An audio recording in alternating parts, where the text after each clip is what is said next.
네. 자, 다음 얘기 들어가기 전에 댓글 한번 읽어볼까요? 예. 수달님, 왜 맨날 당하나 참 듣기 힘들다.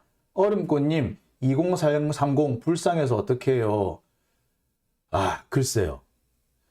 2030 걔네들이 불러온 거잖아요. 우리가 얼마나 그러면 안 된다, 그러면 안 된다, 니들이 제일 힘들다 라고 얼마나 말렸습니까? 말렸는데 그 말리는 거 말도 안 듣고 굳이 지들 멋대로 하다가 이 상황 온 거 아니에요. 솔직히 윤석열 되면 니들 큰일 난다, 전쟁 난다, 전쟁 나면 니들 죽는다. 그러니까 제발 윤석열 찍지 마라 라고 했는데 굳이 우겨서 윤석열 찍다가 이 상황 사달이 난 거 아닙니까? 2030. 한편으로는 화가 납니다. 지들 죽을까봐, 지들 힘들까봐 그렇게 하지 말라 그랬는데, 네, 참 옛날에 참 엄마 말 안 듣던 뭐 개구장이 같다라고 생각했는데, 아, 개구장이는 뭐 귀엽긴 하지. 참 그렇죠. 진실화님, 개아들이 뽑은겨. 네. 박영미님, 박영희님이신가요? 예, 박영아님이시군요. 예, 나라가 개판이다. 아유, 그러게요. 아, 어쩌다가 나라가 이 꼴이 됐을까? 아, 나라가 참. 아, 가슴 아프네. 아, 씨. 나라가 개판이란 말 하는데, 가슴이 아프네요. 오나니님, 하늘의 천벌이 결코 용서치 않을 거다라고 하셨네요. 김선아님, 2030 지켜주고 싶어서 그렇게 목 놓아 했었는데 당해봐야 정신차려. 그래요. 똥인지 된장인지 찍어 먹어보면 알겠죠. 지금쯤 똥인지 된장인지 판단이 섰겠죠. 자, 그럼 다음 얘기 넘어가겠습니다. 자, 두 번째 준비한 것은요. 조국을 친 것은 이낙연. 그럼 이재명을 친 것도 이낙연? 이라는 내용으로 준비를 해봤습니다. 자, 조국을 친 것은 이낙연이다. 이 얘기는 여러분 동양대 총장이었던 최성해 씨가 한 얘기입니다. 최성해 씨가 조카하고 전화통화하면서 얘기를 하죠. 네. 조국을 친 게 이낙연이야. 그러니까 이낙연이 나한테 뭐라고 할 것 같지는 않어. 이 심지어 그런 말도 했죠. 이낙연이 나한테 전화해서 밥 먹자 그러더라. 뭐 그런 얘기까지 했죠. 사실인지 아닌지 모르겠으나 이게 최성해라는 사람을 보면 약간 허풍이 있는 사람이라서 그 사람의 말을 어디까지 믿어야 되는지는 솔직히 의문스럽긴 합니다. 그런데 그때 우리가 들었던 얘기 조국을 친 것은 이낙연이다라는 이 한마디 상당히 우리한테 깊은 인상을 남겼습니다. 자, 그런데 최근에 이재명을 친 것도 이낙연이다 라는 주장이 나오기 시작을 했죠. 왜 그럴까? 예. 자, 여러분, 지금 현재 이재명을 가장 괴롭히고 있는 게 뭔가요? 대장동 수사죠. 검찰의 대장동 수사. 그런데 검찰은 이재명을 정말 탈탈 털고 있습니다. 서울중앙지검의 3개 반부패부가 이재명 죽이기에 올인하고 있어요. 검사가 58명이 투입됐다고 하죠. 검사가 58명이면요. 웬만한 지검, 춘천지검이 사실은 30명 정도밖에 안 되거든요. 검사가. 근데 춘천지검보다 많아요. 청주지검이 한 40명 정도 되는데 청주지검보다 커요. 전주지검쯤이 한 50명 될 거예요. 전주지검 정도 사이즈 되는 검사가 통째로 전주지검 하나가 통째로 이재명 수사하는 데만 지금 매달리고 있다는 얘기입니다. 자, 그런데 그 이유 그렇게 엄청난 수사팀을 동원해서 수사를 하고 있는 검찰이 하나도 미안해한다거나 이게 정치적으로 문제가 될 거라고 생각을 안 해. 왠 줄 아세요? 야, 이거 사실은 민주당에서 처음 시작한 얘기 아니야? 민주당에서 맨 먼저 나온 얘기니까 그걸 우리가 조사하는 거잖아. 이게 왜 정치적으로 문제가 돼? 민주당 안에서 먼저 제기됐던 의문이잖아. 라는 식으로 합니다. 자, 그런데 그게 어떻게 된 거다? 실은 이 경기경제신문이라는 데서 처음 이재명 대장동 의혹 이런 것을 제기를 했고 이 사람 경기경제신문이었던 사람이 박종명이라는 사람이 예, 이낙연 쪽에서 받았다. 자, 그런데 이번에 뭐 이재명 관련된 파일을 정영학, 김만배 쪽에서 이낙연 측에 넘겨줬다라는 그런 진술이 나왔습니다. 남욱이죠. 남욱이 그런 얘기를 합니다. 법정에서 김만배 변호사가 남욱한테 따져 물어요. 이렇게 따져 물면서 야, 정영학이 이낙연 측에 대장동 자료 넘겼다. 뭐 그런 얘기 들은 적 있어요? 들은 적 있다. 어떻게 들었는데? 뭐 난 기자한테 들었다. 그래서 그 얘기를 말을 한 적이 있어? 뭐 그 말을 한 적이 있죠. 예. 이 남욱의 얘기를 들어보면 그래요. 윤영찬, 정영학이 윤영찬에게 대장동 관련 자료를 넘겼다는 거예요. 그리고 이 얘기를 누구한테 들었다? 어떤 기자로부터 들었다. 누군지 대충 알아요. 예. 정영학과 만나는 기자라면 몇 명 안 돼.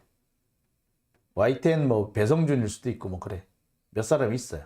여하튼 남욱이 법정에서 이낙연을 물고 들어옵니다. 그래서 대장동 자료를 김만배 측에서 정영학을 통해 윤영찬에게 넘겼고 그것이 결국에는 경기경제신문을 통해 가지고 이렇게 알려지게 됐다라는 식의 얘기가 나오는 거죠. 자, 지금 얘기 보면요. 딱 맞아떨어져 사실은. 딱 맞아떨어지잖아. 그죠? 대장동 얘기를 이낙연 어디서 들었겠냐고. 지도 어디서 들었을 거 아니야. 그러니까 경기경제신문 박종명이한테 넘긴 거 아니야. 그럼 어디서 받았지? 정영학이 줬대. 정영학은 사실 그 김만배 기자하고 아주 가까운 사이에 거의 수화처럼 보면은 그 녹취록에 보면은 김만배가 정영학한테 한 얘기잖아요. 그죠? 자, 그런 얘기니까 김만배가 이낙연한테 준 거였어? 라는 얘기가 돼버리는 거죠. 자, 근데 누구한테 들었다? 기자한테 들었다. 네가 직접 본 거는 아니고 본 거는 아니고 네가 아는 것도 아니고 내가 아는 것도 아니고 듣기는 들었어. 자, 따라서 이 남욱의 얘기를 어디까지 신뢰해야 되는지 솔직히 잘 모르겠어요. 전원의 전원이기 때문에 과연 신뢰할 수 있을까라는 생각이 드는 게 사실입니다. 그런데 지금까지 이 이낙연 측의 태도를 보면은 이 정도 얘기를 가지고도 의혹 제기를 해왔죠. 그러니 아니 똑같은 입장에서 똑같이 생각해 보면은 이낙연 쪽에서도 이 문제에 대해서 해명을 해야 될 거 아니에요. 지금 윤영찬 의원 측은 모른다. 나는 남욱이라는 사람을 모른다라고 주장을 하고는 있어요. 나는 정영학을 일면식도 없다라고 얘기를 합니다. 그런데 이 얘기만 가지고는 사실 좀 모자라죠. 사실 이런 정도로 끝나는 게 아니라 좀 더 믿을 수 있는 좀 신빙성이 있는 자료를 좀 제시를 해야 되는 상황이 됐죠. 지금의 내용을 지금까지 나온 내용은요. 상당히 구체적이고요. 딱 맞아 떨어지는 말이에요. 그래서 사실 나 정영학 잘 몰라 라는 말만 가지고는 해명이 어렵습니다. 근데 일단 뭐 윤영찬 의원 측은 난 몰라. 나 잘 모르는 사람이니까 나한테 묻지 마. 그리고 이거 대선 때부터 계속 이런 얘기 나왔는데 솔직히 그때도 아니라고 분명히 얘기했거든? 라고 윤영찬 측에서는 얘기를 합니다만 글쎄요. 지금 그 정도 수준의 해명 가지고 해명이 된다고 생각하세요? 그렇잖아. 에? 자, 게다가 지금 파문이 가라앉을 기미가 없어요. 어떻게 보자면 지금 진행되고 있는 여러 사정들, 정치적 상황과 이 남욱이 한 얘기가 일맥상통하는 면이 있어요. 그래서 그렇습니다. 아까도 말씀드렸습니다만 이 남욱의 주장이 가라앉지 않는 파문으로 남는 이유는요. 대장동 관련 사항을 민주당 쪽으로부터 들었다라고 이 대장동 의혹을 제일 먼저 보도했던 경기경제신문 박종명 기자가 주장을 했어요. 민주당 쪽에서 받았다. 이낙연 쪽에서 받았다. 뭐 이런 식으로 뭐 이낙연입니까? 라고 하니까 대답은 안 했지만 뭐 사실상 시인하는 그런 태도의 발언을 했죠. 자, 그런데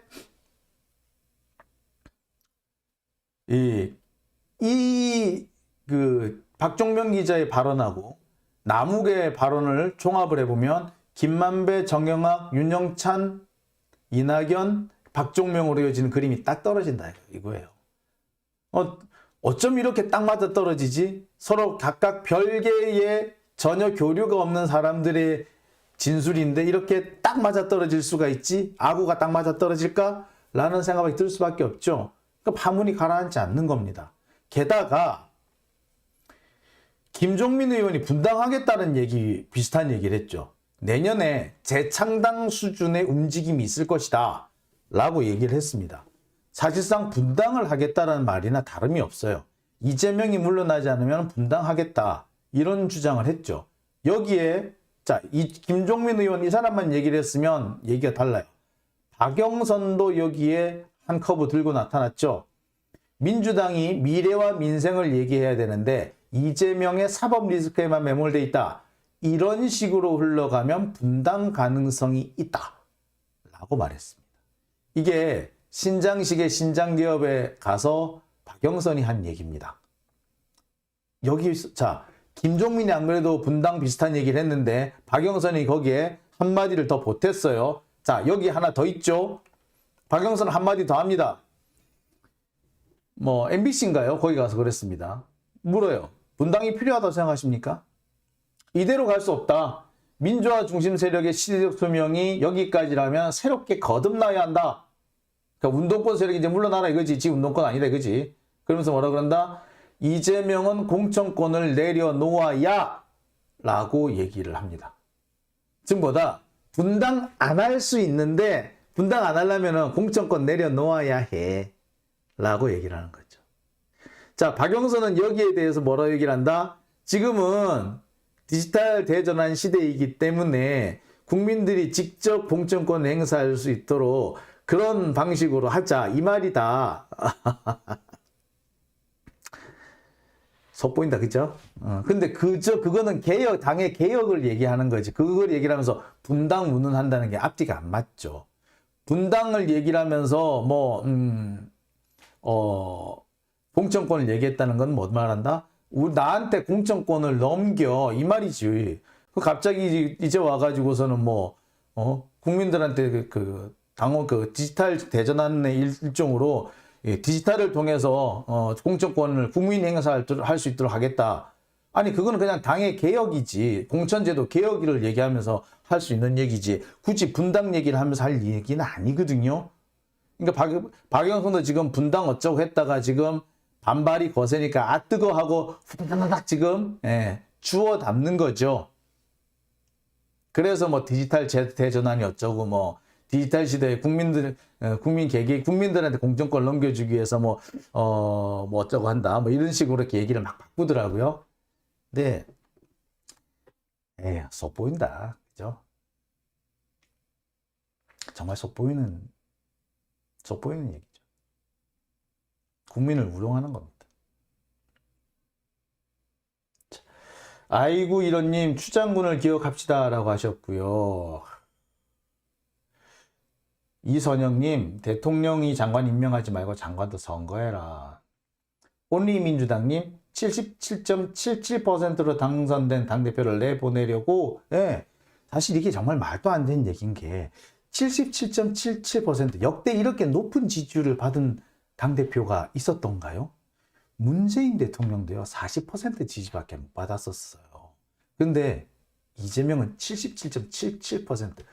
어마어마한 지지를 받은 겁니다. 그런데 이제 100일이 됐는데 벌써부터 공천권 내려놓으라는 식으로 그딴 얘기를 해요. 분당 운운합니까? 사법 리스크 운운합니까? 당원들이 선택한 거 아닙니까? 국민들이 선택한 거 아닙니까? 사법 리스크고 뭐고 간에 이재명이다 라고 선택을 했으면 국민들의 선택, 당원의 선택을 따라야죠. 왜 자꾸 사법 리스크 운운합니까? 그거는 본인들의 욕심이 있기 때문에 그 본인들의 욕심을 채우기 위해서 그런 거다라는 의심을 안 할 수가 없죠. 지들이 욕심이 있으니까 지들 욕심 채우려고 하는 거 아닙니까? 그게 자기들은 뭐 사법 리스크 운운하지만 실제로는 자기 공천 못 받을까봐 지금 전전긍긍하고 있는 거잖아요. 뭐 누가 모를 줄 알아? 우리는 뭐 바본가? 우리도 많이 봐서 알아요. 자, 그런데 갑자기 이렇게 김종민도 그렇고 박영선도 그렇고 분당 운운하면서 이재명 압박에 나서는 이유가 뭘까요? 저는 그 이유를 검찰과 수박이 협업했다라고 생각을 합니다. 예. 협업을 했기 때문에 생기는 일이라고 생각이 들어요. 자, 이 얘기가 무슨 얘기냐?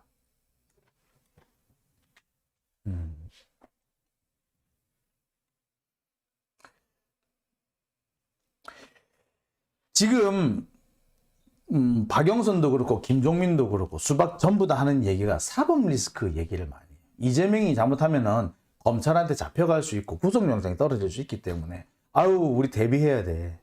아니 그리고 더 문제가 심각하기 전에 이재명 물러나 이런 식이야. 근데 여러분 사법 리스크가 사실이면은 제가 늘 하는 얘기입니다만 수박들이 나설 이유가 없죠. 그냥 가만히 있다가 검찰이 이재명 잡아가면 그때 들어가서 수습한다면서 나서면 되는 거 아니에요? 그렇죠? 굳이 지금 나서면서 인심 잃고 국민들한테 욕먹고 하면서 사법 리스크 운운할 이유가 없어요.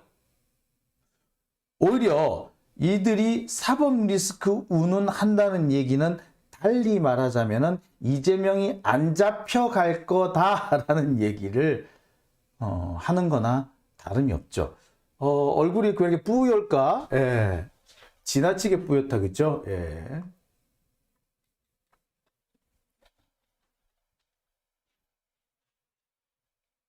네, 이제 좀 낫죠? 예. 자, 바로 이겁니다. 수박들이 나설 이유가 없을 텐데, 진짜 사법 리스크가 있다면 이 수박들이 나설 이유가 없는데, 지금 검찰의 수사망 가지고는 이재명을 더 이상 흔들기가 어렵게 된 거예요. 검찰 수사가 한계에 봉착했다라고 볼 수가 있는 겁니다. 그러니까 검찰의 힘만 가지고는 이재명을 더 힘들기 힘든 거야. 그러니까 누가 온다? 수박들아 도와줘. 라고 한 거라고 봐도 과언이 아닌 거죠. 수박들아 도와줘. 우리 검찰의 힘만 가지고는 좀 모자라네? 뭐 현재로서는 그렇게 진행되고 있는 거라고 봐도 과언 아닙니다. 즉 검찰과 수박이 협업을 하고 있는 거죠. 게다가 이렇게 계속 이재명을 흔들고 이재명이 흔들려야지 검찰은 수사 동력을 얻을 수가 있습니다. 아무리 해도 이재명이 끄떡도 하지 않고 지금 김만배가 자꾸 수사 협조 안 해가지고 수사가 아니래. 조작에 협조하지 않아가지고 지금 잘 안 돼. 지금 일이 뜻대로 되지 않아. 그러고 있는 판이라면 어떻게 해야 된다? 영장 청구도 하기 어려워요. 이런 상황에서 검찰이 힘이 딸리니까 야 지금이야 수박들아 도와줘 하지 않고서는 이렇게 나올 수가 없는 거예요. 진짜 사법 리스크가 있다면 수박들이 저렇게 나설 이유가 없어. 아까도 얘기했지. 왜 지들 인심 잃으려고. 사법 리스크 있으면 검찰이 잡아갈 때 가만히 기다리고 있지. 그리고 당의 위기를 수습한다면서 나서면 되지. 갑자기 왜? 그잖아요? 그죠? 더군다나 이제 뽑은 지 100일밖에 안 된 그 당대표고 77.7%라는 어마어마한 지지율을 받았는데 그런 사람들 그런 이재명을 물러나라고 흔든다? 말도 안 되는 얘기죠. 그거는 정말 뭐 당을 위해서라기보다 그리고 자신들의 그 당을 위해서가 아니죠. 그리고 아까도 말씀드렸듯이 자신들이 당권을 쥐기 위해서도 아니죠. 당권 쥐기 위해서 굳이 이렇게까지 할 이유는 없어. 즉 검찰과 협업을 하고 있는 것이 아니라면은 지금처럼 나서고 까불 이유가 전혀 없는 겁니다. 지금 이렇게 박영선이고 김종민이고 이렇게 막 나서고 있는 이유는 얘들이 뭘 하고 있기 때문이다? 검찰과 협업을 하고 있기 때문이다. 지들 당권 가지려고 그러는 거 아니에요? 아니에요. 당권이 목적이라면 지금 나설 이유가 없어. 왜? 검찰이 알아서 해줄 텐데 왜 지들 손에 피를 묻혀? 안 그렇잖아요. 남의 칼로 목을 칠 건데 지가 왜 나서 가만히 있다가 인심 잃지 않고 가만히 있다가 쓱 무혈 입성하면 되지. 왜 지금 나서겠어요? 수박과 검찰이 협업하고 있기 때문에 나오는 현상입니다.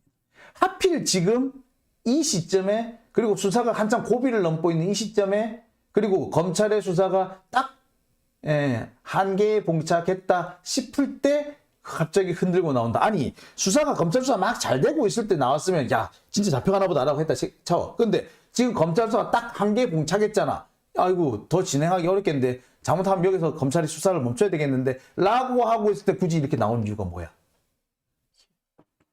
협업을 하기 때문에. 수박과 검찰은 한 통속이다. 네. 그렇게 보지 않을 수 없는 겁니다. 다시 한번 말씀드립니다. 수박과